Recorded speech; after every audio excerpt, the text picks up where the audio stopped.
Lola was a hardworking woman, juggling the responsibilities of being both a mother and the sole breadwinner for her family.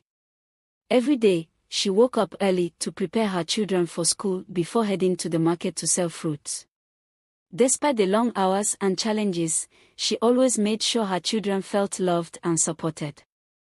Zoe, her 10-year-old daughter, was a bright and independent girl, always eager to help her mother with the market stall whenever she could. Mike, the younger son, at 7 years old, was playful and full of energy. He loved running around the market after school, helping Lola organize the fruits or playfully teasing his sister. The bond between them was strong, and Lola treasured every moment spent with her children. Though they lived a simple life, filled with the struggles of making ends meet, they had each other, and that was all that mattered.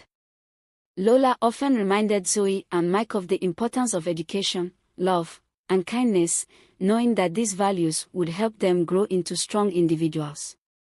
In the quiet moments after their school day ended, when Zoe and Mike would run to meet her at the market, Lola felt a sense of pride in what she had built for her family. Despite the hardships, Lola knew that together, they could face anything life threw their way.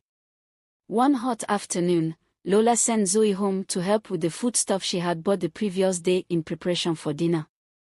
As Zoe walked along the road, she hummed a tune, her voice floating in the warm air, her thoughts lost in the melody. The sun beat down on the street, making the pavement shimmer. She didn't notice the busy traffic or the hurried footsteps of people around her. Lost in her own world, Zoe didn't realize how close she was to the edge of the road. Without looking, she began to step forward, intending to cross to the other side. At that very moment, a car came speeding down the road.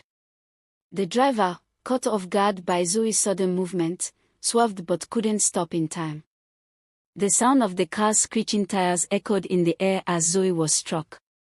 The impact sent her flying to the ground, her body crumpling in a way that made the world seem to stand still. The driver of the car immediately slammed on the brakes, horrified by what had just happened. She rushed out of the vehicle, trembling, as she knelt beside Zoe, who lay unconscious in the middle of the road. Passers-by gathered quickly, their worried faces showing concern. Zoe's stillness was terrifying, and panic gripped the crowd. The driver, realizing the seriousness of the situation, gently lifted her and placed her in the car, preparing to rush her to the hospital herself. The minutes felt like hours as the car sped through the streets, heading straight to the nearest emergency room. At the hospital, doctors immediately took action, assessing her injuries and doing everything they could to stabilize her. It was clear that Zoe had suffered a severe head injury, and she was quickly put into a coma to help manage her condition. Zoe was in coma for 3 weeks.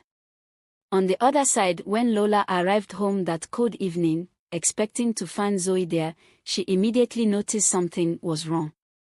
The house was quiet and the door was locked. Lola called out her daughter's name, but there was no answer. Frantically, Lola searched the house, checking each room, calling Zoe's name louder, her voice growing desperate. She dashed out into the street, asking anyone she passed if they had seen her daughter. "Have you seen Zoe?